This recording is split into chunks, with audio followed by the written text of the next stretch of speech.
Tonight on CBC Vancouver News. We understand that we have to move as well. I think it's both parties need to find that common ground to get a deal. Headed to mediation. The province appoints two well-known labor negotiators in hopes of ending a nearly 2-month strike with BC's public service workers. Plus, those are welcome steps, but they are not enough. I mean, we need to see some results on the ground. Growing frustration and fear. Surrey residents say more needs to be done by police as the city sees a surge in extortion-related violence. And I am obviously happy to hear it, but it does seem to always coincide with when we get a little bit noisy or hold a small rally. After years of urging from parents, BC has now approved plans to rebuild a Port Coquitlam elementary school destroyed by fire. This is CBC Vancouver News.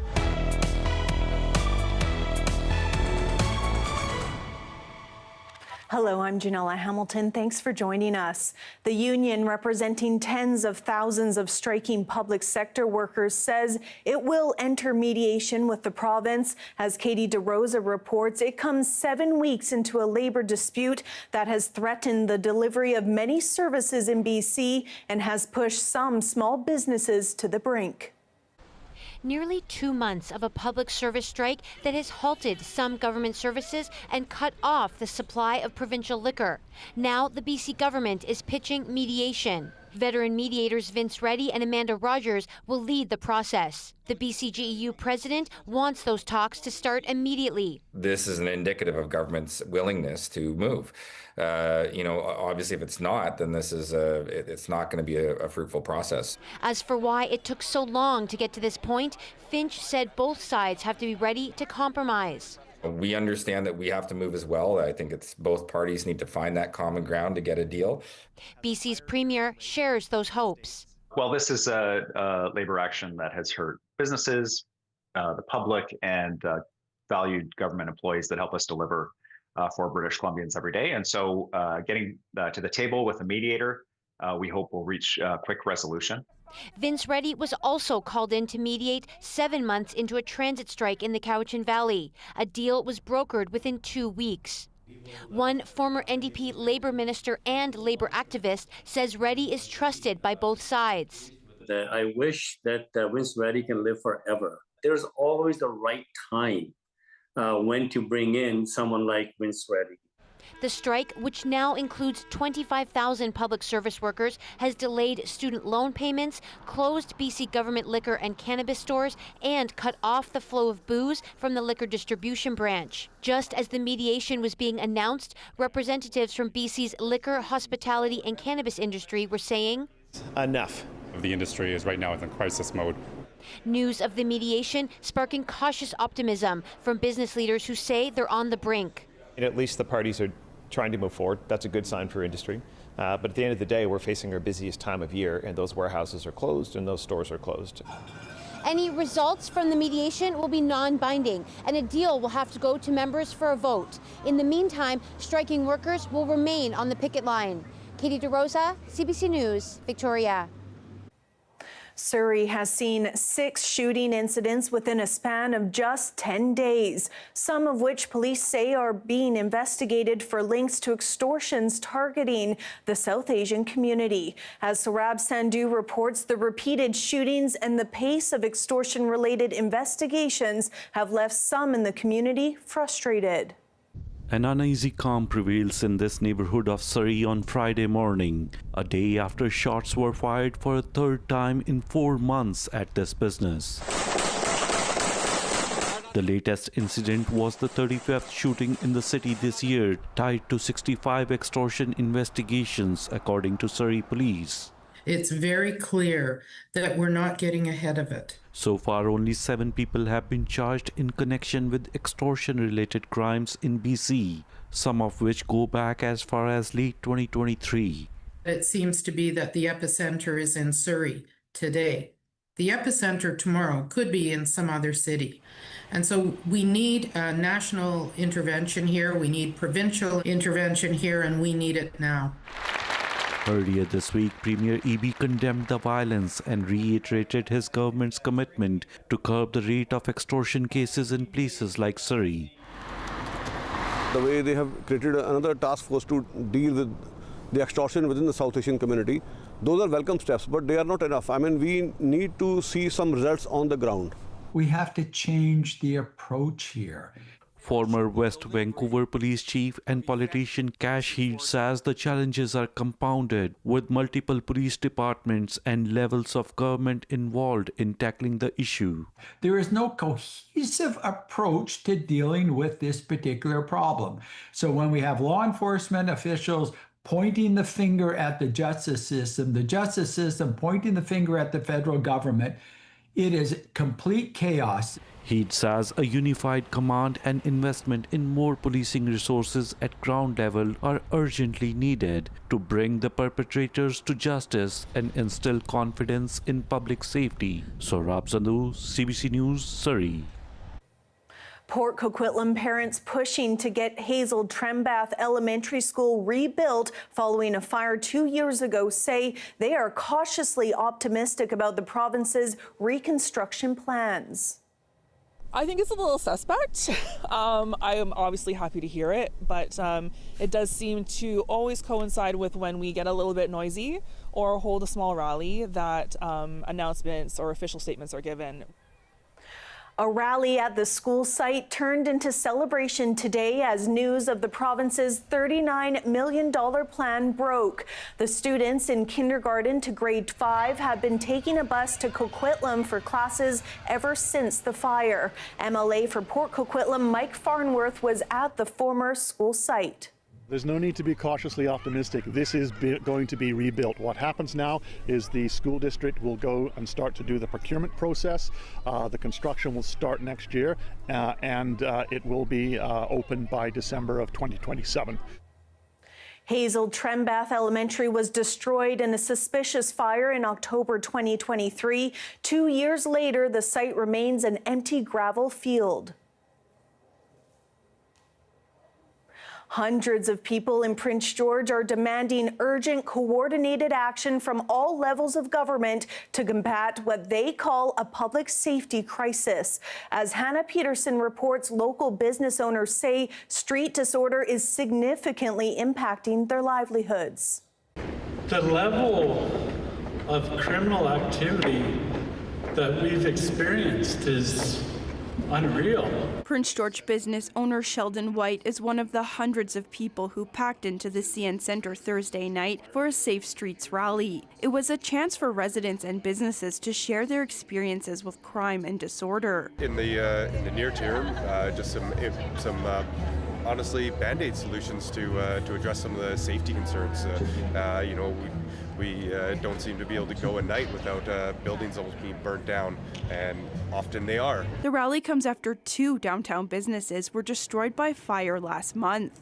A man has been charged for alleged arson in relation to one of those fires. Neil Godbout, Prince George Chamber of Commerce Executive Director, helped organize the event. He says it highlights growing social challenges facing the community. We want more collaboration and more urgent action from all levels of government, and so we're hoping a strong turnout will help us send that message. Psychiatrist Dr. Barb Kane was invited to speak to the crowd. She advocated for the establishment of a psychiatric hospital in northern BC. Right now we've got a bit of a revolving door between those people who are really severe with, particularly if they have mental health and substance use problems.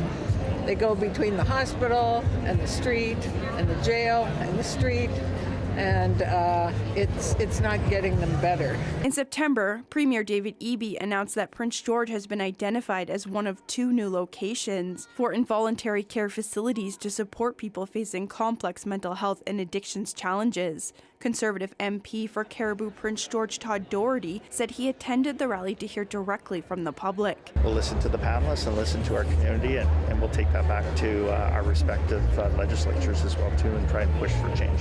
Meanwhile, organizers hope the event will help shape a community-driven action plan. Hannah Peterson, CBC News, Prince George.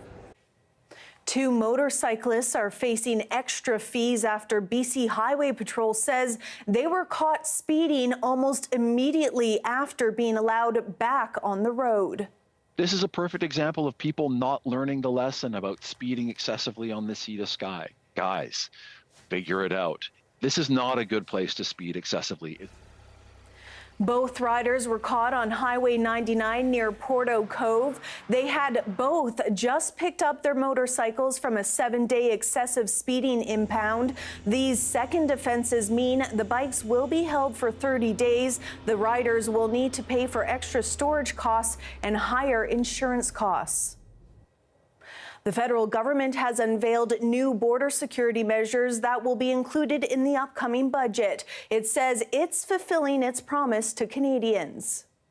During the election campaign, we were clear that our borders had to be secure so everyone in Canada can feel safe, and we promised to hire 1,000 new CBSA officers to bolster our border protection efforts. Today, we're announcing that we will fund those positions as well as other important enhancements that will help CBSA officers do their jobs more effectively. We will spend $617.7 million over 5 years to train, hire, and deploy 1,000 CBSA officers. Ottawa will boost the Canada Border Services Agency's recruit stipend from $125 to $525 a week and says it will also improve benefits and make early retirement easier. It's part of the government's pledge to crack down on cross-border traffic in drugs, illegal guns, and stolen cars. New recall notices are still being issued for pistachio products in BC months into an ongoing Salmonella outbreak. More than 100 people have become sick. Tanya Fletcher on why investigators say rooting out every single contaminated product is so hard. This one? Yeah. Mini kunafa. In the heart of downtown Vancouver, the manager of Pistachio's Sweetery Cafe serves up what he calls pure gold. Pistachio is very important for us and very tasty for the people. But his marquee ingredient is under intense scrutiny. Across Canada, there have been at least 105 Salmonella cases from pistachios, spanning BC, Alberta, Manitoba, Ontario, Quebec, and New Brunswick. The situation is so much more complex than the usual outbreak investigation. And that's because pistachios are an ingredient found in many other foods. The nuts are small and they're used in so many different products. They're sold over a longer period of time because the nuts are shelf stable, that it's taking a lot longer to identify all those products. The recall list is long and growing. The Canadian Food Inspection Agency has been investigating for months. They've discovered the contaminated pistachio products are linked to Iran. It really took them time to actually trace the origins of it. It took them several weeks, and even now, every other day, they seem to be having a product recall. He says Salmonella is not uncommon in pistachios. The bacteria can contaminate the soil in pistachio orchards, and once the nuts are dried, it can stubbornly stick around for months. And then when you put them into a vehicle like chocolate, the Dubai chocolate, which has a craze, the chocolate actually protects the Salmonella from our stomach acid. So it's a double whammy. It's almost like a perfect vehicle. New illnesses are still being reported, but public health says case counts are starting to slow. Still, they say it could be some time yet before this outbreak is over. Tanya Fletcher, CBC News, Vancouver.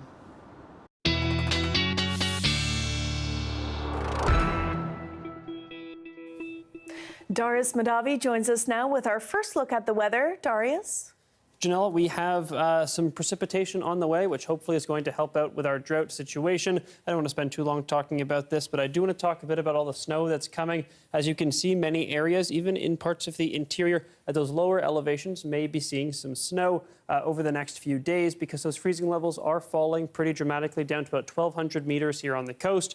And we could see some of those overnight lows dropping below zero in parts of the interior as well. Now, not too much is happening just yet in most parts of the on the coast, but we are starting to see it move in. As you can see here, we are going to see a lot of that precipitation start to come in, heavy at times, and again, snow at those higher elevations. More later in the show.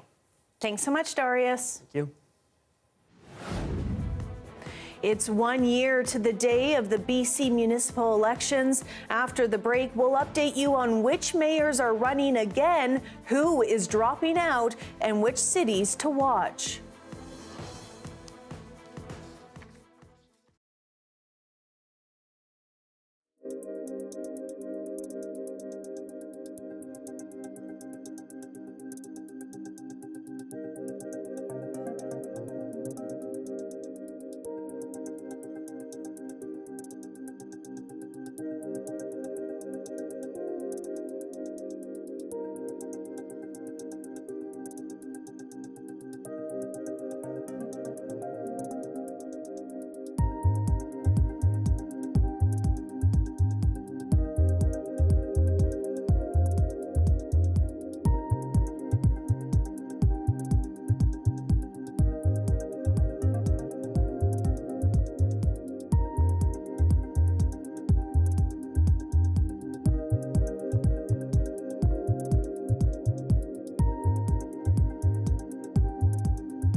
Some breaking news to tell you about now. There has been another arrest on the Universal Ostrich Farm property near Edgewood.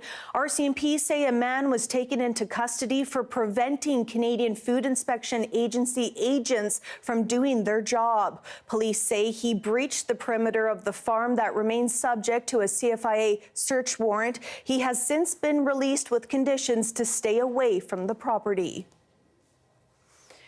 Business and traffic flow on Vancouver's Main Street has been stalled after a car crashed into a pharmacy. Police say a driver attempted to cross multiple lanes of traffic and was hit by an oncoming car, sending one of the vehicles through the pharmacy wall. BC Emergency Health Services says 5 people were transported to hospital, all in stable condition. Police say driver error was factor that caused the collision.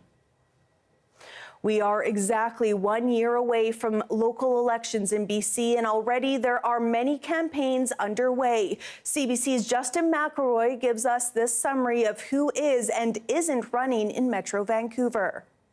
We are currently 1 year away from local elections across Metro Vancouver's 21 municipalities. We reached out to all 21 mayors about their future plans. And here, in less than 3 minutes, is what we currently know.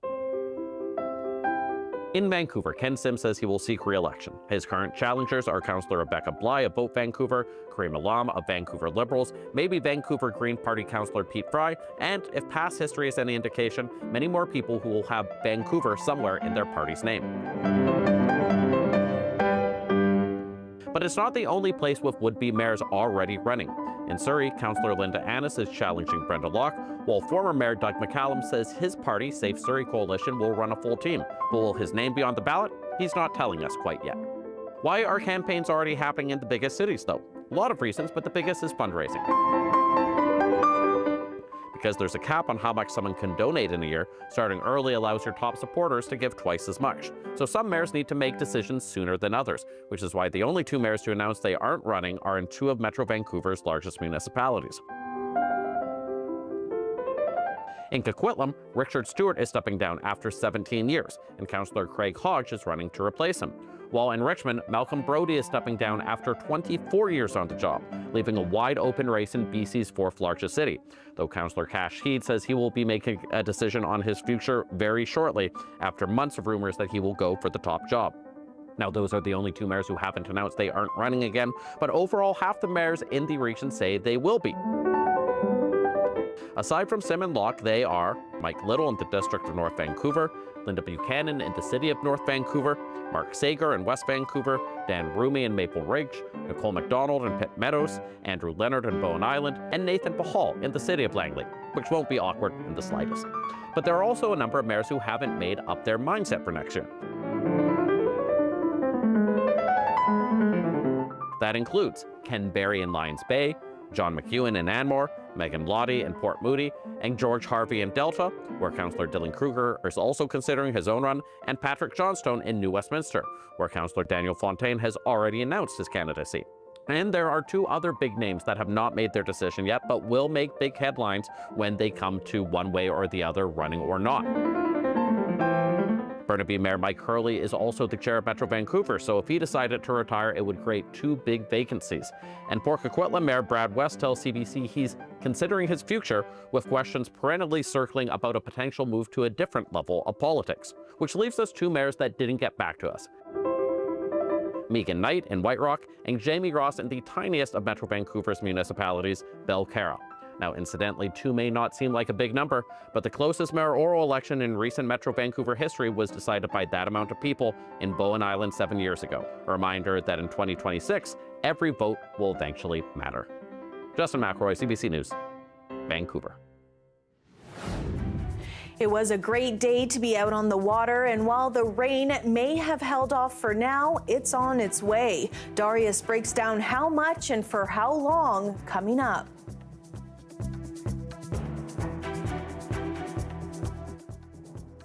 I think it's important to give a human face to the stories that we hear every day, the people that they affect. And I think talking to those people is what really gives us the true sense of the impact of the stories that we're hearing.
A Wet'suwet'en leader found guilty of criminal contempt after blocking work on the Coastal GasLink pipeline in 2021 has been sentenced along with 2 others. Slato, also known as Molly Wickham, has been sentenced to 17 days in jail for breaking an injunction against people blocking work on the pipeline. Corey Jocko was sentenced to 12 days for the same reason, and Shaylin Sampson received 9 days. However, their terms are suspended, meaning jail time will only be served if there are further injunction breaches in the next year. All 3 must complete 150 hours of community service.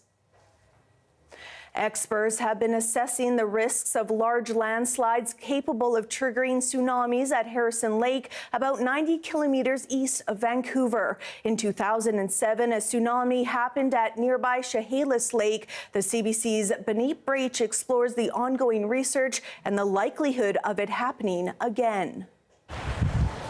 When you think about tsunamis, lakes probably aren't the first thing to come to mind. But here in British Columbia, the narrow and deep Harrison Lake is surrounded by towering peaks, and that has had researchers pondering an unsettling threat for decades: a lake tsunami. About an hour boat ride from the resort community of Harrison Hot Springs. Now, the threat largely centers around these mountains here, like Mount Breckenridge. Researchers say that a large landslide could cause a tsunami on Harrison Lake. But how likely is that threat, and how could it play out? The mountains on the east side are made of a weak rock called the settler schist, which is oriented and bedded in such a way that it moves. If it were to fail all at once and slide into the lake, would be hundreds of millions of cubic meters of debris. The light brown looking patches, those are areas where with recent movement on them. In the late 1980s, the province says Mount Breckenridge was identified as an unstable slope. An initial report in 1990, it took its best guess at a catastrophic failure. It estimated a 200 million cubic meter landslide could trigger a roughly 27-meter tsunami at the source. As that wave travels, it could approach the beach at about 15.5 meters high and eventually overtop the Harrison Beach dike by around 1.5 meters. Water would top the dike for about 80 seconds, traveling inland at 5 meters per second. The lake's not a simple situation. Depending where a slide started, where it entered the lake, the wave height would be radically different in different places. Now researchers say that more recent studies suggest the mountain is crumbling in smaller bits rather than large masses, providing scientists some relief. Holy sh**. In 2020, the province says this mountain experienced a high number of rock falls. There was a temporary evacuation order for a nearby hydroelectric camp, but it was lifted in a short time. And there's 2 slides down here. Drew Brayshaw says beyond Mount Breckenridge, there are at least 6 areas along the shore of Harrison Lake where landslides could occur. Now, some researchers have also been looking under the lake for more answers and have found evidence of what they believe to be tsunami-generating landslides. Here we have, right below us, we have a deposit of about 1.3 million cubic meters. We met with Martin Geertsma, a researcher with the province of British Columbia. So far, his team has found evidence of 3 landslide deposits in Harrison Lake, one right here under Mount Breckenridge. That would have generated a modest tsunami locally, but not all over the lake. They found the largest deposit by Mount Douglas, equivalent to about 250,000 dump truck loads, and the third by Silver Mountain. It's possible that we're underestimating the number, but that's all we've seen so far. So from that point of view, 3 fairly significant events in this lake over thousands of years is quite a low landslide probability. Now, all 3 of these landslides were far smaller than what was studied in the 90s. In that case, again, they looked at the possibility of a 200 million cubic meter landslide. If there was something that large, then that would definitely reach the town of Harrison Hot Springs, and you would have perhaps 20 minutes, 25 minutes warning before the wave reached that. We continue to oscillate around the lake. The likelihood of something like that, we think, is very low. Now, this isn't the only lake that researchers say faces a tsunami threat. Not far from Harrison, a lake tsunami actually happened in 2007 at Chehalis Lake. My colleague Johanna Wagstaff has been looking into that. That impact sent a wave 38 meters up the opposite shore right here, equal to roughly a 12-story building. Then it raced the entire 8 kilometers down the length of the lake. No one was here that winter day, but scientists later pieced the story together from the stripped trees you can see behind me, bare rock, and sonar scans of the lake bottom. The trigger for all of this, heavy rain on snow that saturated the already fractured bedrock until the slope gave way. Researchers are using what they've learned here at Chehalis to identify other BC lakes at risk, especially as wetter, unstable slopes become more common with climate change. Back here at Harrison Lake, So yes, there is past research raising concerns of lake tsunamis. There is evidence of landslides, but there's still lots of unanswered questions. the mayor of Harrison Hot Springs says it's important to know the risks, even if they are challenging to prepare for. The lake tsunami is hopefully something that never happens. Difficult, from what I've read, to really plan. I'm hoping the province is monitoring it, and that if Mount Breckenridge looks like it's starting to shift or some event might occur, that we'll get some advance notice and we can take some precautionary measures. Mayor Talon says the village is designing higher dikes to better protect against more likely threats, like flooding from rising water levels. And as for locals here, we asked them about the lake tsunami threat. No, it's not a big concern to me. I just don't think that it will happen. We don't know. And it surprises me, I didn't know. There was a brief while when I was like, I was a little bit concerned. But since then, I've heard conflicting things about it.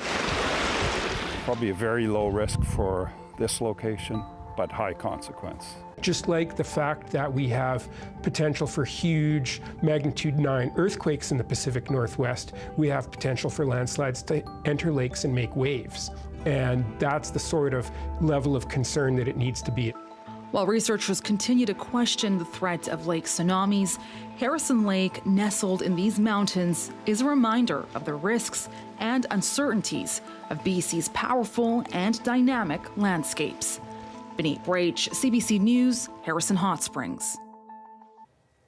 After years of gradual increases, gold prices have now surged above $4,300 an ounce, and it's forcing some Canadian jewelers to raise their prices in response. Jenna Ben-Chatreet reports.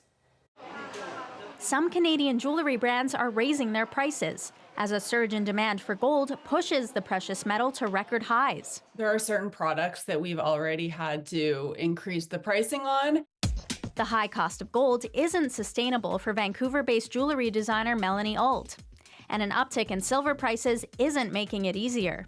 The company now sells less fine jewelry and relies on cheaper materials like wood, leather, and stone. We're seeing both of the main materials that we use increasing drastically, and I think it's severely affecting jewelry designers and then the consumer base in turn.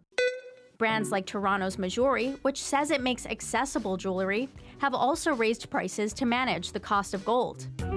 But another Toronto company, Jenny Bird, is taking a different approach.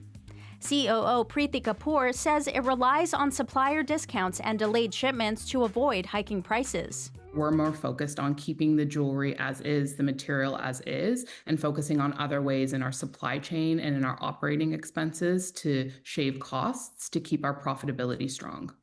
Gold is considered a safe asset when the economy is unstable. The surge began when investors, spooked by a shaky US dollar, rushed to buy the precious metal.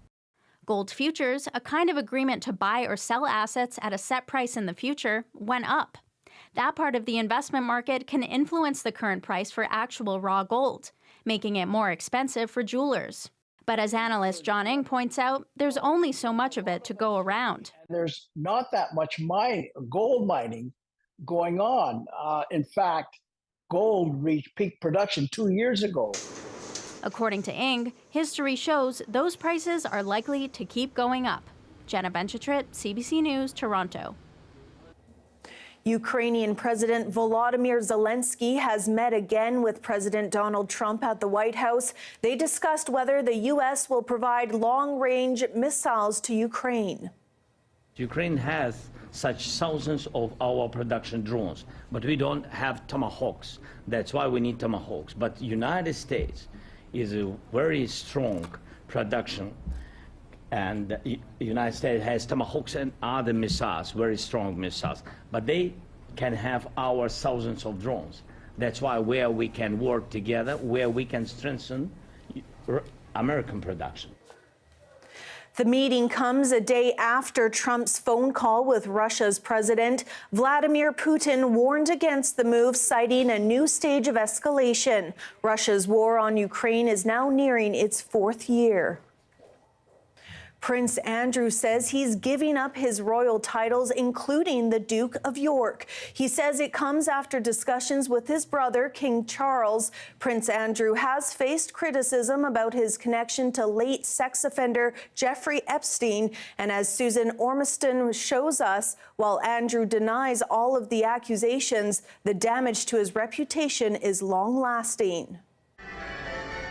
Another step down for Prince Andrew, who'd already shed royal duties and other titles. The palace needing space from the continuing embarrassing headlines questioning the prince's integrity and his choices.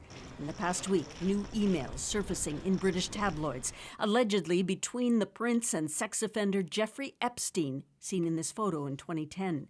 Andrew reportedly wrote, "We are in this together," suggesting he stayed closer to Epstein than he previously admitted. There was a sense that perhaps there may be more to come as more information is released, and this just keeps on being more and more damaging for the palace. Then there's the memoir by Virginia Giuffre coming out within days. Again, she alleges having sex with the prince as a 17-year-old trapped in the Epstein web. He was friendly enough but still entitled, she writes, as if he believed having sex with me was his birthright. In 2019, she spoke about Andrew. He knows exactly what he's done, and I hope he comes clean about it. She took her own life this year. Andrew has always denied her allegations. I can absolutely categorically tell you it never happened.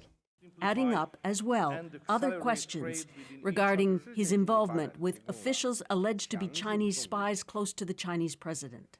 This whole situation has been so damaging for Prince Andrew and for the monarchy at large. It creates all these conversations around inherited privilege, around abuse of privilege and power. Prince Andrew says he stepped away voluntarily, but clearly under pressure from his brother King Charles. In a statement, Andrew says, "We have concluded the continued accusations about me distract from the work of His Majesty and the royal family.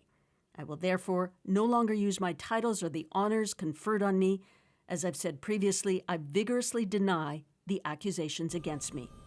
He won't be the Duke, but he won't likely leave the Royal Lodge near Windsor Castle, where he has a private lease. Sarah Ferguson will no longer be a Duchess, but Andrew remains a prince from birth.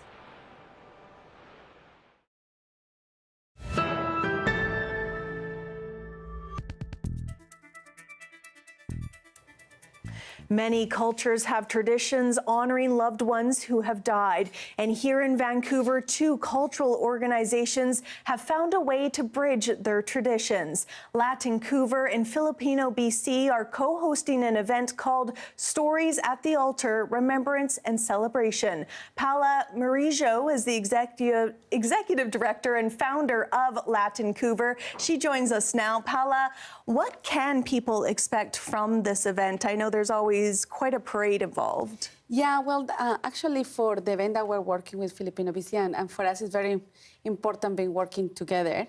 We're going to be here on tomorrow, the 18th of October, and we just want to connect with people who have some of the dear ones and bring a bit of the Latin American and especially Mexican tradition.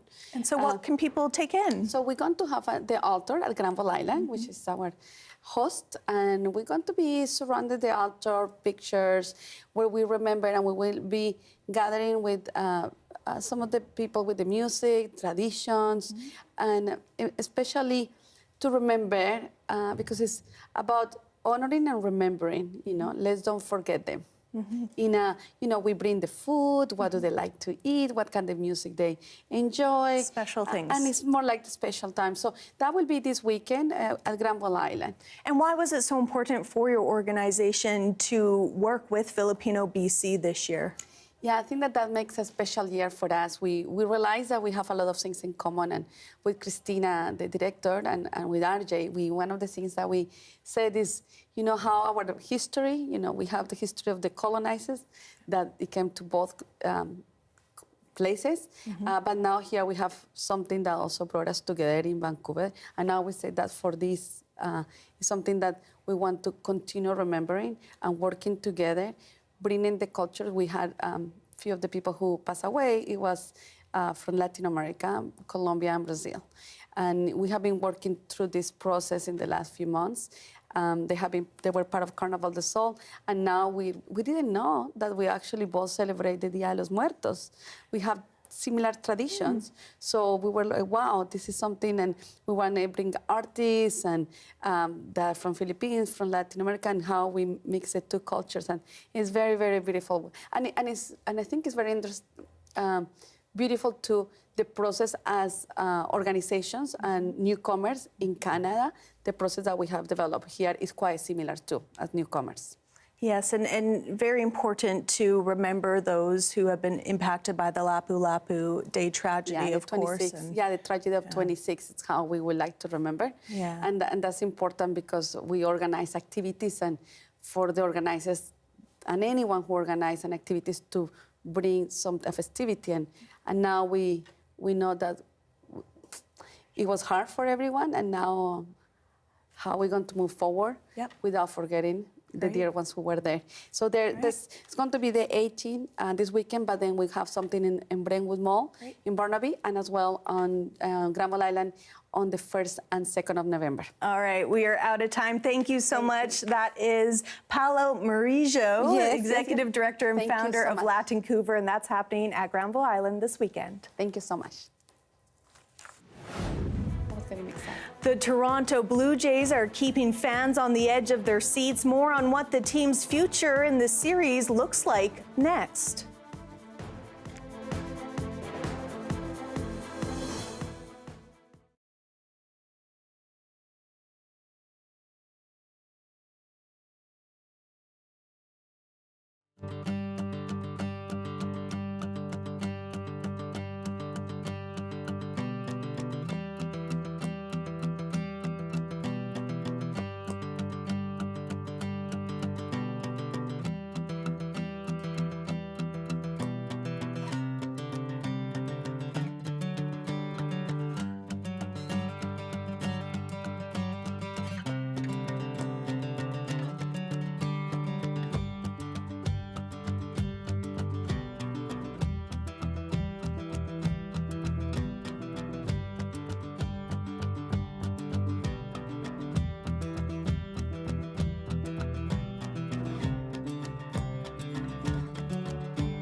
The Weather Update is brought to you by BC Cancer Foundation. Give today to bring more progress and possibilities to patients and their families. Your donation changes everything.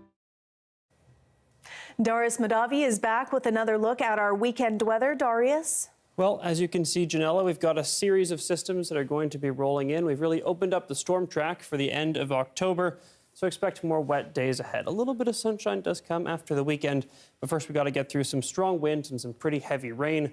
Let's take a look at the winds first. You can see that on Haida Gwaii first, we see those winds really starting to pick up, and for exposed sections of the north coast. Those strong winds then make their way down the coast, central coast and North Island, both under a wind warning today, for tomorrow morning, because those winds 90 kilometers per hour, gusting up to 110. Those areas also expecting to see some very heavy rainfall as well. Exposed sections, northwestern sections of the island, potentially seeing up to 90 millimeters of rain. Some isolated parts of the central coast and the North Island may be seeing up to over 100 millimeters of rainfall as well. Snowfall, also a concern because those freezing levels are going to be dropping once we get into tomorrow. The cold front that's going to be sweeping through, dropping freezing levels down to about 1,200 meters for the coast, and maybe similar to that for those inland areas. Again, there's that second wave of precipitation, really just keeps coming. That snow building in on the mountain ranges as well, really adding to the depth of snow that we already have. Temperatures are getting lower, freezing levels are coming down, and we are expecting to see this trend continue. The precipitation that we're seeing building up, heaviest again on the central coast and down to the north coast. Some areas, down to the North Island, some areas like around Tofino, close to 100 millimeters. Those isolated sections up further north, also up close to 100 millimeters. Few places are expected to pass over 100, but we're getting up there. Places like Maple Ridge and Coquitlam also expecting to see high totals here in Metro Vancouver. Most areas tomorrow do see some showers, at least later in the day. The southeast and more southern sections of the southern interior may be an exception there. Less precipitation in those areas. And in terms of a 5-day forecast, we have some rain and gusty winds on the way for tomorrow here in Metro Vancouver, gusting up to 50 by the water. Some showers and breezy tomorrow, and then a little bit of sunshine does come on Monday. And Janella, it's Friday. Normally we do a fun fact. We don't have time today because we need to get an update about the Blue Jays. But quick fact about Blue Jays. This is a Blue Jay. It is in the family Corvidae, which means they're very closely related to crows and ravens, and also very smart and make some annoying noises. Okay, birds, we love them. Thanks so much, Darius. Thank you. The Mariners have the lead once again as they beat the Blue Jays 6-2 tonight in Game 5 of the American League Championship Series. Seattle is now one win away from a trip to the World Series. The CBC's Jamie Strachan joins us live from Seattle. Jamie, the game was a bit disappointing for some people. Tell us what happened. Yeah, if you're a Blue Jay fan, definitely disappointing after winning the first two games here in Seattle convincingly. The Jays were kind of cruising along. They were up 2-1. Then came the bullpen implosion in the 8th inning. Brenda Little came in the game, couldn't find the plate, then gave up a home run to Cal Raleigh, who hit 60 of them during the regular season, put a few men on base. Another reliever came in, Sir Anthony Dominguez, and the big blow in this game, the grand slam, given up to Eugenio Suarez. He had 2 home runs in the game, put the Mariners up 6-2. They never looked back. So the Blue Jays did what they had to do to get back to Toronto, but not quite enough tonight to go up in this series 3-2. So they're heading home down 3-2. Mariners needing 1 game to go to the World Series. Jays have to win 2 at home. So, Jamie, if the Jays lose on Sunday, this series could be over. What should fans expect? Well, if the Jays lose on Sunday, this series will be over, and the Mariners will be going to their first World Series ever in its franchise's history. Blue Jay fans can expect what they've seen all season at home, a team that plays very well. When we know the crowd here at T-Mobile Park was loud, the crowd at the Rogers Center also very loud. They're going to be sending rookie sensation Troy Savage to the mound, so lots of reasons for optimism. The team's played very well at home. They'll have to if they want their season to continue. All right, Jamie Strachan, thank you so much. Thank you. Halloween is creeping closer, and one way to get into the spirit is by making spooky crafts. We'll give you some inspiration after the break.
Hi, I'm Amy Bell, and this is your CBC Inbox. On October 29th, join CBC's Lian Young at the 16th Annual Chinese Restaurant Awards, celebrating Chinese culinary brilliance across Canada and Asia. For tickets and more information, visit ChineseRestaurantAwards.com and never miss a special programming series, event, or contest. Subscribe to CBC's e-newsletter today at cbc.ca/Vancouver Inbox. Halloween is coming up, and it's the perfect time to try some new spooky arts and crafts. Our Shivani Joshi learned how to make festive origami. Take a look. When you think of origami, you probably imagine paper cranes or stars. But today, I'm meeting origami artist Joseph Wu at the secret headquarters, and we're getting a Halloween twist on a traditional art form. Okay, Joseph, what are we making today? I thought in the spirit of Halloween, a jack-o'-lantern would be nice. The paper still with one hand and press it flat with the other. When did you start doing this? Well, I started folding paper as a little boy. My dad brought home a book one day and showed me how to follow the pictures, and apparently I took it from there. There was a final chapter in the book that was called The Thrill of Creating, and it talked about creating your own designs. And I thought, wait, you can do that? And so I went off and started trying to do that. And where do you get your inspiration from? Everywhere. I love animals, so I do a lot of animals. I like fantasy, so a lot of fantasy creatures and characters from novels and movies. Is this a therapeutic activity for you? It totally is a therapeutic activity for me. In fact, it was my unconscious therapy all through growing up. I was diagnosed as an adult with ADHD. Do you ever sketch out your work before you start? In terms of trying to nail down pose and things like that, I will sketch, but in terms of the actual folding sequence, it's just straight out of my head. How do you know what the right fold is? You know what? I don't know. I almost feel like it's subconscious at this point. I've folded so much stuff that when I decide I want to make something, I just kind of pause and think a little bit, and maybe about a minute later, I've got this idea in my head that I know that I can start from a piece of paper and I know I can get to the end of it, but I couldn't tell you what the process was until I actually picked up a piece of paper and worked my way through it. Wow, I can't believe how impressive some of those origami creations are. That was the most complex origami I've ever seen. Fold and fold and fold some more. Thanks for being with us tonight on CBC Vancouver News at 6. You can watch this newscast on CBC Gem, YouTube, and our website. I'll have your next local news at 11 o'clock right after the National. Have a good night.